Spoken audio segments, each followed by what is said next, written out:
the kids were out doing normal things people do in the neighborhood. And it sounds like this might have been a wrong place, wrong time. And the truth of the matter is, you can be in your bed and a bullet comes through your window. Is that the wrong place, wrong time? Right. Where is it safe to live in Chicago? This was the single most avoidable loss of life, Sheridan Gorman, in the history of Chicago. The suspect was well known to police. God bless the Chicago Police Department. They've arrested this guy over and over and over again. I think there is a culture in this office where when you work to hold people accountable, you become a target. Good afternoon, beautiful people, and happy Tuesday. As you probably heard, Sheridan Gorman was an 18-year-old freshman at Loyola University, Chicago. Last Thursday, she and a group of friends went on a walk, and unfortunately, she never made it home. In the same week, Mayor Brandon Johnson fired his own deputy mayor for public safety. Let's talk about it. Welcome to Nellie Miranda.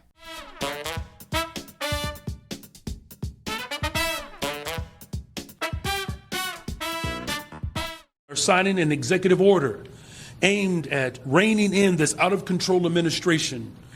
The order establishes ICE-free zones. That means that city property and unwilling private businesses will no longer serve as staging grounds for these raids. As always, please make sure you like, share, and subscribe to support the channel. Okay, so Brandon Johnson has made it clear that his priorities are illegal migrants over public safety when he established ICE-free zones. Jose Medina, a 25-year-old Venezuelan national, approached the group on the pier and opened fire. Sheridan was struck in the back as she tried to run. She died at the scene. So this morning, an illegal immigrant is due in Chicago court charged in the shooting death of an 18-year-old Chicago student who was out walking with her friends when she was gunned down. Her heartbroken family demanding justice, saying, quote, Sheridan was 18. She had her entire life ahead of her, her education, her future, her family. We will not allow this to be dismissed as a wrong place, wrong time. This was not random misfortune. This was a violent and preventable act. Accountability must be complete. Our next guest was born and raised in Chicago, where his own brother was murdered by gun violence. Fox News political analyst Gianno Caldwell joins us now. Gianno, it's good to hear from you, brother. Let's talk about this, because so often you have these preventable acts, and the leadership of Chicago, they just say wrong place, wrong time. And the truth of the matter is, you can be in your bed and a bullet comes through your window. Is that the wrong place, wrong time? Right. Where is it safe to live in Chicago? This precious young lady, 18 years old, just like my baby brother was when he was murdered, had a long life ahead of her. She was studying. She was the person that we want to see do well in this country.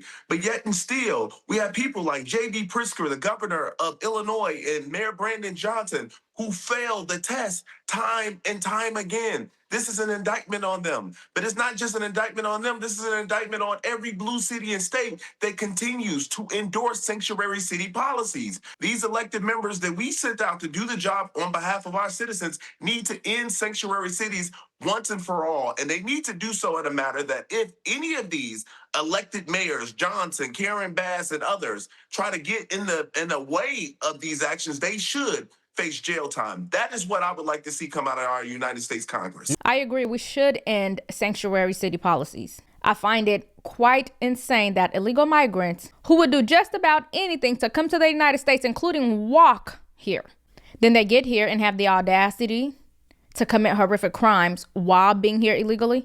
It is obvious that many of them, way too many of them, came here to be destructive and therefore should have stayed in their country of origin, because even jail time in America's prisons is cushiony in comparison to the quality of life that some of them have back home. But here's an older woman told in the same line it was the wrong place, wrong time, in order to deflect from consequences of sanctuary city policies. Take a listen. Right, and they go out on the pier, they walk around. So the kids were out doing normal things people do in the neighborhood.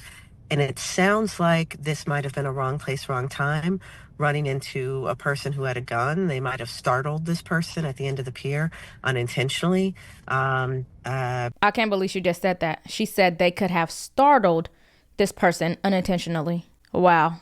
No shame at all. This was a preventable death. Jose Medina entered this country from Venezuela in May 2023. He was apprehended by Border Patrol and then released. 2 months later, he was arrested in Chicago. He was caught shoplifting $132 worth of merchandise from Macy's on State Street. He was charged with a misdemeanor and then released. 2 chances, 2 opportunities for the system to intervene. And instead of removing him or holding him, Chicago's sanctuary policies let him walk. He even had an outstanding warrant when they arrested him for Sheridan's murder. How are city council members reacting? Well, Terrence and Sylvia, there's some passionate reactions right now. I think they're in the information gathering stage right now, but this concerns Chicago's welcoming city ordinance, or so-called sanctuary city protections. And the long and short of that ordinance means that local police cannot share immigration info with federal immigration agents, and they cannot cooperate or work together on immigration enforcement. And the reason that this is stirring some passionate political debate, and I think we might see some more of this week, is because a select group of alder people tried to modify that ordinance several months ago, but it was voted down 39-11. What they wanted to do, Sylvia and Terrence, is make it so that local police could cooperate with federal immigration officials on criminal suspects. So this alleged undocumented immigrant might have fallen into that because of his previous arrest. So if the sanctuary ordinance had been modified, perhaps the police could have worked with federal immigration agents if indeed ICE and DHS, as they are saying, had targeted this guy, or at least they had known about this person, as they're alleging.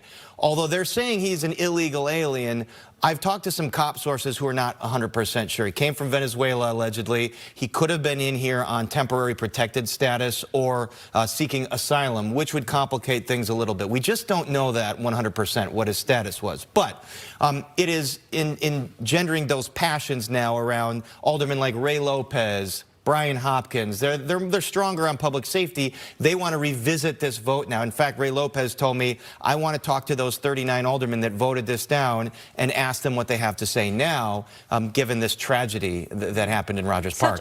It appears to me that blue cities with sanctuary policies care more about illegal migrants than their citizens. No reason whatsoever for 2 law enforcement agencies not to be working together to get criminals off the street. And then today, Governor J.B. Pritzker finally issued a statement. He didn't say much, so his office could have definitely issued that statement Friday morning. It is Tuesday. J.B. Pritzker finally speaking out days after an illegal immigrant was arrested in the shooting death of an 18-year-old college student. The governor saying, quote, Sheridan Gorman's murder is a tragedy, and the person responsible must be held accountable to the fullest extent of the law. My deepest condolences to the family, friends, and Loyola University community grieving this devastating loss. May her memory be a blessing. The illegal Venezuelan migrant is facing 6 felony counts, including first-degree murder. The hearing for Jose Medina has been postponed until Friday. The next story is not a separate issue from the tragic murder of Sheridan Gorman. There are chapters in the same book, a book about a city that has decided accountability is the enemy. Last week, Mayor Brandon Johnson fired his own deputy mayor for public safety. His name is Garien Gatewood, and what makes this firing so interesting is that Mayor Johnson himself created this position when he took office in 2023. He personally handpicked Gatewood for the role. For nearly 3 years, Gatewood was at the crime scenes and at the funerals for fallen officers, coordinating with Chicago Police Department, with community organizations, with aldermen. He was the face of this administration's entire public safety strategy, and it was working. Under Gatewood's leadership, Chicago homicides significantly decreased. The city hit its lowest homicide count in 60 years. That is a generational achievement. So what did Mayor Johnson do? He fired him. He also fired Manny Whitfield, who also worked on public safety. Manny Whitfield served in city government for 7 years, most recently side by side with fired former Deputy Mayor Garien Gatewood. He and Gatewood were suddenly fired on Thursday despite progress on gun violence reduction. Now, Gatewood spoke out alleging a lack of accountability in the mayor's office, and now Whitfield is taking it a step further. Whitfield reveals he and Gatewood filed an inspector general complaint last October against top mayoral staffers, including Chief of Staff Cristina Pacione-Zayas and political advisor Jason Lee. He also says he believes the firing stems from an employee in the office who performed subpar and did not show up for work. But that employee is a close ally of Johnson's senior leadership team. The employee was placed on a performance improvement plan, but instead of improving, the mayor decided to part ways with Gatewood and Whitfield. His senior leadership team alleges they created the hostile work environment. What are the tensions surrounding? Accountability. Accountability. It is a nature in the office that when you hold folks accountable, that you are a threat. And accountability, putting somebody on a performance improvement plan, is not a threat. That is a perfect form of accountability because it gives an individual the opportunity to put their best foot forward. Whitfield also says he and Gatewood clashed with the mayor and his leadership team over the relationship with law enforcement and whether or not Mayor Johnson showed up enough for fallen service members. Do you believe there's this hostility toward law enforcement in the mayor's office, and this is something important for Chicagoans to know? Absolutely. There is a level of hostility, and it's our job in the mayor's office, well, it was our job, in the mayor's office of community safety to balance that out. We understand that there has been harm caused in the past, and it is our job to make sure that the police department moves in the right direction, and they have been with the consent decree. I think there is a culture in this office where when you work to hold people accountable, you become a target. And I am not the first person to say that. That is out in the public sphere. I am not surprised that this was a route to go. I am at peace, Paris. I am. My work cannot be questioned. So there was no performance review, no warning, no explanation. Gatewood was simply told that the mayor's office wanted to go in a new direction. Now, what kind of new direction would that be? The man who delivered the lowest murder rate Chicago has seen in 6 decades was handed his walking papers by junior staff. If that is not a slap in the face, then I don't know what it is. Now, Mayor Johnson's office, after the firing, tried to float a different explanation. They started leaking to reporters that Gatewood had run a hostile work environment. Very convenient timing. Here's the problem. That wasn't the reason they gave him when they let him go. They said different direction. The hostile work environment narrative came after the backlash. After more than 20 aldermen signed a letter condemning, even Alderman Brian Hopkins called out the mayor's office. He said Gatewood believed in holding criminals accountable. That sometimes means arresting them, prosecuting them, and sending them to jail. And in Hopkins' words, that is not the philosophy of Brandon Johnson. Garien Gatewood, as the deputy mayor of public safety, believes in public safety and believes in holding criminals accountable. And that sometimes means arresting them, prosecuting them, and sending them to jail. That is not the philosophy of this mayor and many other people who advise the mayor on public safety and policing issues. You know, the mayor, remember, in his campaign talked about defunding the police. The leadership in Chicago is crumbling. They prioritize sanctuary policies over public safety. Mayor Johnson's office does not believe in accountability and will fire anyone who tries to hold his administration accountable. This is the story of a progressive governing philosophy that, when tested against reality, it fails the very people that it claims to protect. The people of Chicago can see it. One poll has Brandon Johnson's approval rating at 6.6%. Only 8% of Chicago voters say that they would re-elect him again. He should resign from his post immediately because I believe he is doing a terrible job and Chicago deserves better than this. But I want to hear from you. Do you think the firings were political or justified? Let me know your thoughts in the comments. And if you got any value from this video, please make sure you like, share, and subscribe to support the channel. And ring the bell so you don't miss any future videos. Thanks for watching, and I'll see you in the next one.